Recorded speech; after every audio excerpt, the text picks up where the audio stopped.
النهارده انا موجوده في مكان احفظوا اسمه كويس جدا عشان هيكون علامه في كل بيت في مصر. المكان ده انا صورته لكم قبل كده بس الاسم اتغير. مش بس الاسم اتغير، الجوده كمان بقت اعلى واعلى بمراحل. انا موجوده دلوقتي في شمس بيروت، الماركت الكبير جدا اللي موجود في التجمع الخامس. تعالوا ناخد جوله ونعرف بيقدم ايه. يلا بينا.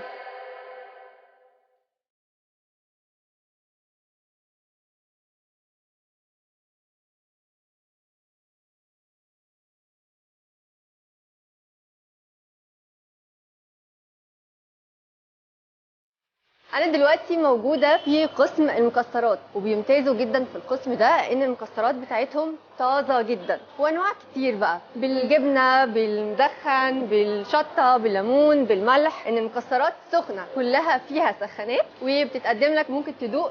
خطير، طازه جدا وسخن جدا، وكل انواع المكسرات موجوده، والفستق الحلبي.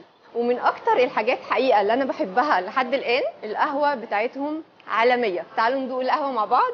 القهوه طبعا عندهم الفاتح والغامق والوسط، بس هم عندهم التحبيشه بتاعه القهوه مختلفة. اسألوهم كده أول لما تيجوا تشتروا من عندهم، قول لهم التحويجة بتاعت أسماء أنا مشهورة بيها. كل أنواع القهوة سريعة الذوبان بكل الأطعمة بتاعتها، حتى القهوة الفرنسية اللي باللبن كمان، كل الأنواع موجودة عندهم وبجودة عالمية. من أهم الأقسام بقى اللي أنا فعلا ما ينفعش اجي شمس بيروت وما اشتريش من القسم ده، لانهم مميزين جدا جدا فيه. الحلويات الشرقيه السوريه والتركيه، جميع انواع الحلويات معموله بالفستق. كنافه حلوه قوي كلها فستق. والحلو في الحلو بتاع شمس بيروت مش مسكر اللي يخليك انا مش قادر اكمل، لا انت هتاكلوا واحده واثنين وعشرة. يعني التمر بقى كل انواع التمر. التمر المجدول ده قال لي مجدول مصري، وده مجدول اردني. شكل التمرة نفسها يفتح النفس كده. تعالوا بقى نروح لقسم انا نفسي وكل السيدات في مصر يعني بيحتاجوه، بالذات اللي بيشتغلوا. كل انواع السمبوسه بقى، كل دي من تجهيزاتهم من مصانعهم. كل الحاجات اللي انتوا شايفينها معايا بقى موجود، بالجبنه، باللحمه المفرومه، بالسبانخ محشيه، بكل الانواع موجود السمبوسك زي ما انتم شايفين، وكله طازه. عجبني قوي الورق عنب المصري واللبناني والسوري، يعني مش حارمينكم من حاجه. اللحوم الجاهزه على طول للقلي للشوي. البرجر بالجبنه خطير، ده انا هجرب كل الانواع، جربت منهم قبل كده. الفراخ اللي بتتقلي على طول خطيره. عايزه اقول لكم كل ده هم اللي بيعملوه من مصانعهم، وكل الحاجات دي زي ما انتم شايفين بيستخدموا مواد طبيعيه وحاجات امنه جدا، جوده عالميه. من نفس المكان هنلاقي قسم البهارات والزعتر وجوز الطيب والبابونج، وعندهم الزهر. كل اللي انتم شايفينه ده من مصانعهم. الزيوت الطبيعيه للبشره للشعر. عاملين كمان كريمات حلوه قوي، عجبتني ريحتها خطيره، لسه هجربها واقول لكم على فكره.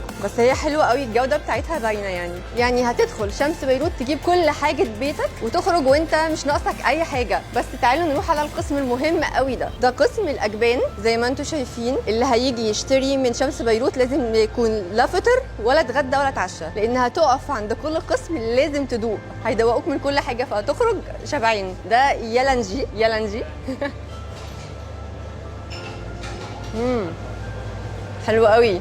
مشهورين قوي بحاجه اسمها المسبحه، صح كده؟ المسبحه دي من اكتر الحاجات الحلوه قوي في شمس بيروت، وانا جربتها قبل كده. هنكمل بقى في بقيه الاقسام بتاعه الثلاجه والمربات. طبعا شكل المربى يشهي يفتح نفسك كده، بس عجبني قوي ان هم عندهم مربى ورد. ممكن ندوق مربى الورد دي جديده، انا ما شفتش قبل كده ان في مربى ورد تجزع، يعني اللي هو لا، حلوه قوي بجد. المربى دي عباره عن تين بالجوز بعين الجمل، ده اختراع فعلا حلو قوي. اللوتس والشوكولاته البيضاء، كل حاجه ممكن تاخدوها زي ما انتم شايفين بالكيلو بالنص، مش لازم علبه شوكولاته معينه، لا زي ما انتم عايزين. القسم المفضل عند المصريين يعني اللي هو مفيش اكله ما ينفعش يكون فيها المخللات. هنا المخلل السوري، الزيتون كل انواعه، الهاليبينو ده عالمي، وكل انواع المخللات طبعا موجوده، اللانشون والتركي والحاجات الحلوه دي كلها. القسم بقى اللي موجود بعد كده قبل ما اروح لاخر قسم انا بحبه جدا جدا، هنروح على قسم المخبوزات الاول. عندهم كل انواع المخبوزات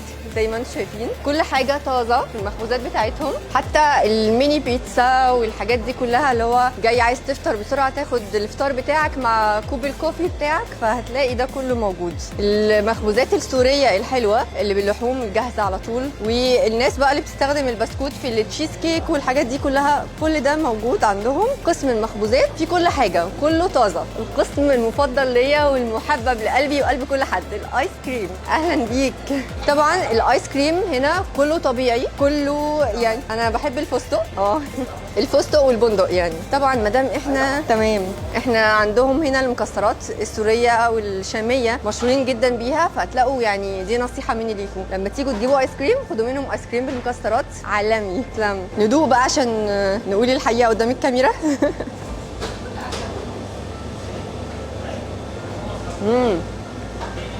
بتاكل بندق.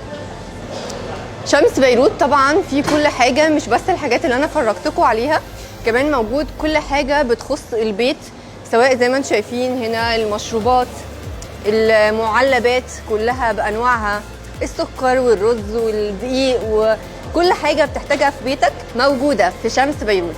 هستناكم في فرع التجمع الخامس، موجود شمس بيروت، وقريب جدا في فرع التجمع الاول.